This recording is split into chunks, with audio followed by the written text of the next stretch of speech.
Cuman jin itu emang nggak suka dengan makanan sehat. Dia sukanya makanan yang nggak sehat. Dan salah satu makanan nggak sehat jin itu yang disampaikan oleh orang tadi, apa coba?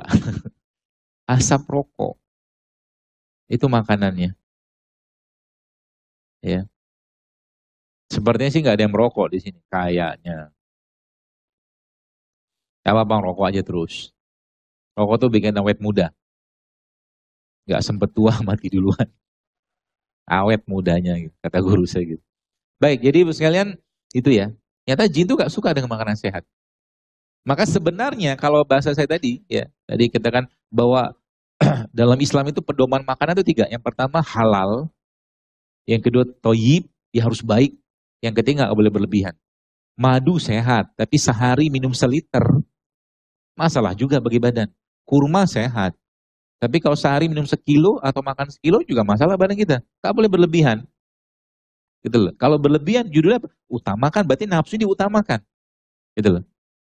Ya maka semakin kita melihat ini semua, oh ternyata Masya Allah, ternyata selama ini keliru cara menyayangi badan. Jadi kalau ada orang bilang, dokter ternyata sulit ya hidup sehat. Iya sulit, jujur aja sulit. Tapi kalau nggak dicobain, sampai kapan mau hidup kayak begitu terus?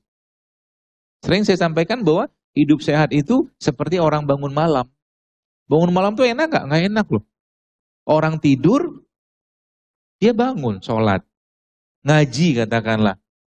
Orang asik main-main kumpul sama teman, dia malah sibuk dengan Quran. Nggak enak. Maka kalau semakin nggak enak yang kita lakukan, dan kita rasakan dari nafsu, dari kolbu, dari hati kita, semakin besar pahalanya. Contoh, saya katakan tadi, puasa. Misalkan. Puasa tuh nggak enak. Siapa yang mau puasa? Nggak ada. Ya. Tapi karena nggak enaknya puasa, dari secara nafsunya kita, karena bawaannya pengen makan terus. Apa yang terjadi? Allah kasih satu pintu khusus bagi orang yang berpuasa. Coba. Seperti itu kan polanya. Ya sama juga nih hidup sehat. Kalau nggak dimulai, mau kapan? Dan ingat Bapak sekalian, sering saya sampaikan sekali lagi, bahwa kenapa kita perlu hidup sehat? Bagian dari rasa syukur dan ketaatan kita kepada Allah. Itu kata kunci. Kita niatkan juga karena Allah. Bukan karena gaya-gayaan, bukan. Kita niatkan karena Allah untuk apa? Agar ibadah lebih baik. Agar ibadah lebih baik. Ya, saya ketemu dengan beberapa ikhwah itu, Masya Allah, dia cerita, dok, Masya Allah ya ternyata ketika sekarang, Bapak Ibu tahu nggak? Saya tanya. Banyak masalah kesehatan, khususnya di rumah tangga, maaf perceraian itu terjadi gara-gara ketidakpuasan di ranjang. Banyak loh. Gimana mau puas? Suaminya makannya seperti itu, istrinya juga nggak sehat, akhirnya apa? Istrinya susah maaf mendapatkan rangsangan, suaminya baru apa-apa sudah keluar. Kalau bahasa Jawa itu apa? Peltu. Nempel metu. Gitu loh. Yang belum nikah nggak paham. Gitu loh. Jadi masalah bahkan sampai ke urusan ranjang. Dan dia cerita ke saya, subhanallah dok, ternyata ketika saya sudah mulai memperbaiki pola makan, dia bilang, wih Masya Allah, gairahnya luar biasa. Tiap hari nagih. Bagus saya bilang. Alhamdulillah kan. Modal apa? Modal itu tadi menghindarkan sesuatu yang dapat merusak atau membuat badan kita tidak sehat. Apa saja nanti kita bahas. Ya. Baik, nanti ini semua bisa bekerja dengan baik. Di sini Allah menciptakan obatnya.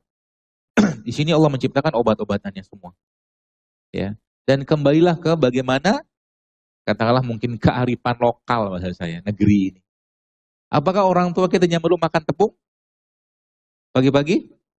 Makan, tapi tepungnya ada di sini. Ini kan tepung juga nih, glukosa. Tapi bukan tepung terigu. Ya kan? Orang tua kita zaman dulu makan tepung, ya makan gula juga, tapi gulanya dari ini. Sehingga aman badannya. Bukan dari tepung, beda Pak Bu. Dokter, salah satunya, saya sering banget sampaikan, kurangi atau kalau bisa stop makan gula pasir. Karena gula pasir itu 8 kali lipat kecanduannya daripada kokain. Gula pasir. Ya, kata seorang dokter di Amerika, dia pernah meliti dengan menggunakan tikus. 8 kali lipat daripada kokain. Ya, itu ngeri banget gula itu. Ya. Bagaimana cara menggantinya? Ya jangan makan gula yang kayak begini, jangan makan gula pasir. Makan ini kan manis. Pisang ini kan manis, kan gula juga. Tapi bukan jenis gula pasir. Dokter, gula kan juga ciptaan Allah, benar. Tapi beda pengolahan. Kalau Bapak Ibu Atau mungkin seseorang nyoba, ada katakanlah orang pertama, orang kedua. Si orang pertama ini tiap hari pagi, siang, malam atau 5 kali sehari 2 sendok gula pasir katakanlah dia makan pagi siang. Artinya ada 10 sendok gula pasir dia makan tiap hari. Pertanyaan, gula pasir dari apa? Tebu. Ada orang yang kedua tiap hari makan air tebu, 2 sendok makan. Beda nasib Bu orang ini. Paham maksudnya ya? Kenapa beda nasib? Karena yang ini udah diolah. Semua yang diolah pasti akan menurunkan sebagian besar nilai gizinya. Gitu loh, semua yang diolah. Jadi kalau Anda pengen katakanlah misalkan ya, minum jus, minum orange juice atau jus jeruk, nggak usah beli yang kemasan kalau saya, bikin aja sendiri di rumah. Gitu loh. Kalau pengen beli katakanlah misalkan kayak begini nih, tomat. Tomat ini punya anti kanker. Ya. Kalau mau dapatkan manfaat tomat, ya paling bagus ya makan tomat. Bukan minum jus tomat. Apalagi tomat dalam kemasan. Kayak saus-saus gitu-gitu kan. Coba lihat isinya apa. Dan banyak orang nggak sadar bahwa sekarang tiap hari, ya saya kemarin sempat ada lihat suatu video. Video ini di Amerika sebenarnya ceritanya video itu. Dia lihat beberapa jenis makanan-makanan yang dalam kemasan. Terus saya sebutin lah apa. Itu ternyata dalam 100 gramnya makanan tadi, dalam 100 gram makanan tadi mengandung 40 gram gula pasir. Coba, 40 gram. Dan kalau gula sudah berlebihan dalam badan kita, lama-lama dia akan diubah tubuh menjadi lemak. Lemak yang tidak baik. Gula, lemak. Gula, lemak, ingat aja baik-baik itu. Gula, terutama gula olahan atau gula refinasi, kalau nggak dipakai tubuh, dia akan diubah menjadi lemak. Pertanyaannya, apa yang dimakan seseorang ketika dia makan nasi goreng? Nasinya sudah gula, kerupuknya sudah gula, tepung. Minyaknya sudah lemak. Dimakan sama bakwan, gula lagi. Diminum sama apa? Es teh, gula lagi coba. Sehat nggak?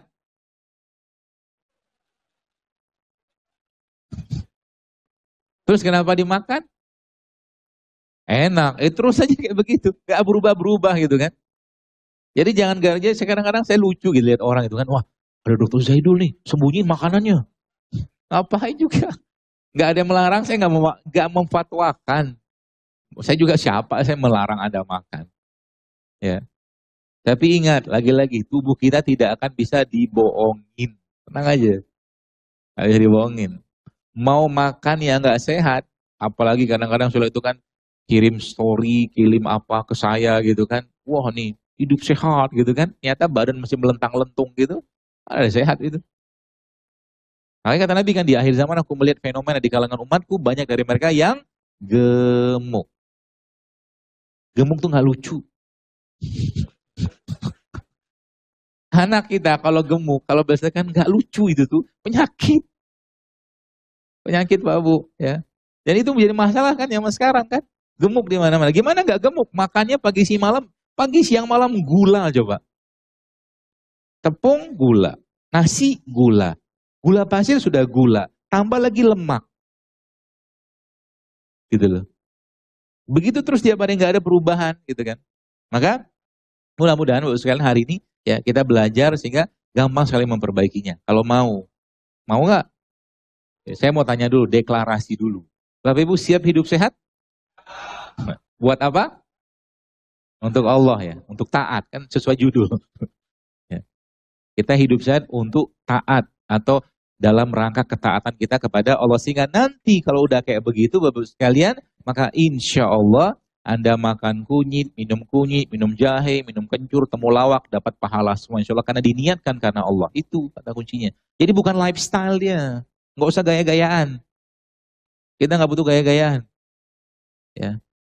Yang kita butuhkan apa? Badan fisik yang kuat. Ya. Gimana nggak punya mental iman kerupuk gitu kan? Makannya kerupuk terus tiap hari.